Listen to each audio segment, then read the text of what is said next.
নমস্কার বন্ধুরা, আশাদের খোঁজে রান্নাঘরে আপনাদের স্বাগত জানাই। আজ আমি রান্না করব সর্ষে দিয়ে, বাদাম দিয়ে, আলু দিয়ে পেঁপের ঘন্ট। দেখুন, এই যে পেঁপে ভালো করে ধুয়ে খোসাটা ছাড়িয়ে গ্রেট করে নিয়েছি। এখানে আলু এইভাবে কেটে নিয়েছি, বাদাম নিয়েছি, ভেজে নেব। এখানে সর্ষে, আদা আর কাঁচা লঙ্কা পেস্ট করে নেব, কালো জিরা আর কাঁচা লঙ্কা ফোড়ন দেব, আর হলুদ দেব। আর কোনো মশলা এতে অ্যাড করব না। এখন আমি মশলাটা এতে দিয়ে দিচ্ছি।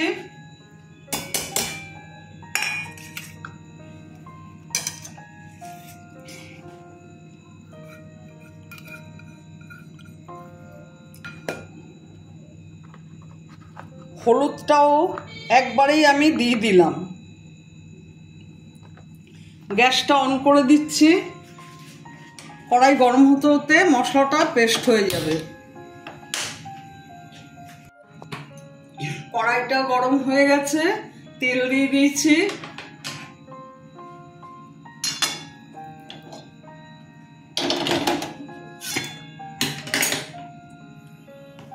মশলাটাও পেস্ট হয়ে গেছে। বাদামগুলো ছেড়ে দেব।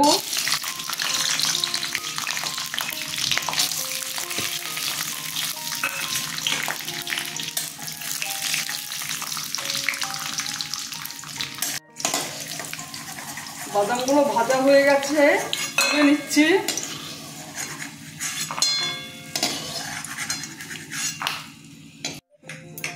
আলুগুলো ভেজে নিচ্ছি।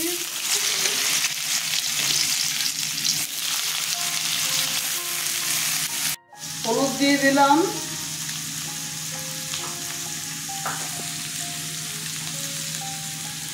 নুন দিলাম, ভেজে নেব। আলুগুলো ভাজা হয়ে গেছে, উঠিয়ে নিচ্ছি।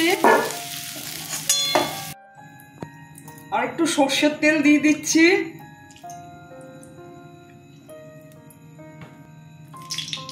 কাঁচা লঙ্কা, কালো জিরা ফোড়নে দিলাম। আদা, লঙ্কা, সর্ষে, হলুদ পেস্ট করেছিলাম, সেটা ছেড়ে দিচ্ছি।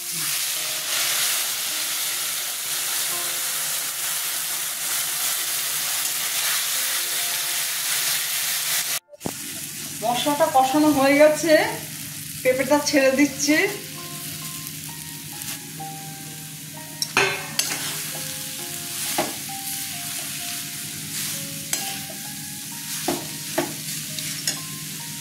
স্বাদ মতো নুন দিয়ে দিলাম, মিষ্টিটা একটু পরে দেব।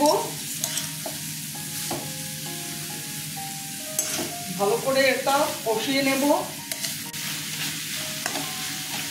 কষানো হয়ে গেছে, এবার জল দিয়ে দেব।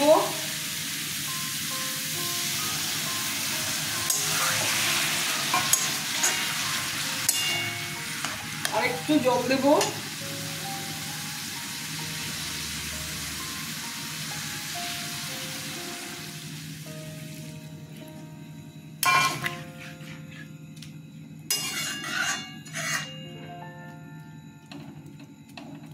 ঢেকে দেব।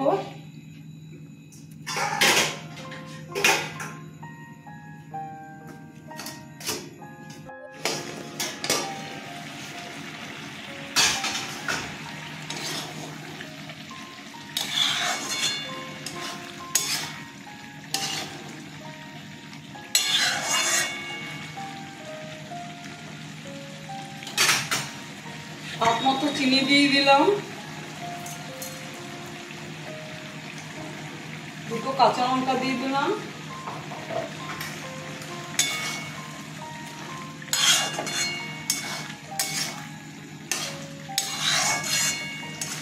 আবার একটু ঢেকে দেব, 2 মিনিট পরে খুলবো।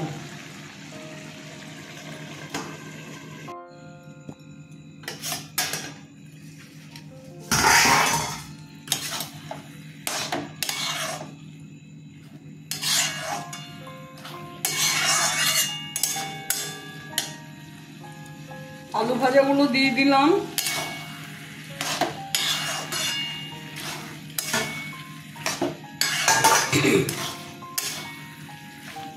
বাদামগুলো দিয়ে দিলাম।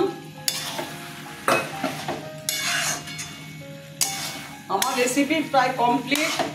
আমার ভিডিওটা যদি আপনাদের ভালো লেগে থাকে প্লিজ একটা লাইক, একটা শেয়ার ও অবশ্যই সাবস্ক্রাইব করে দেবেন, সাথে কমেন্টস দেবেন।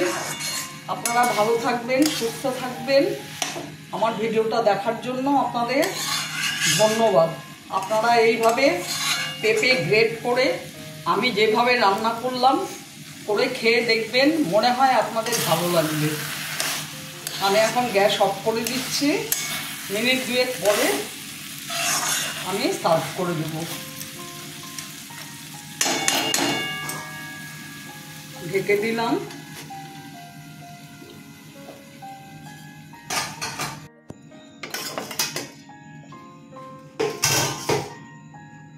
দেখুন কেমন হয়েছে।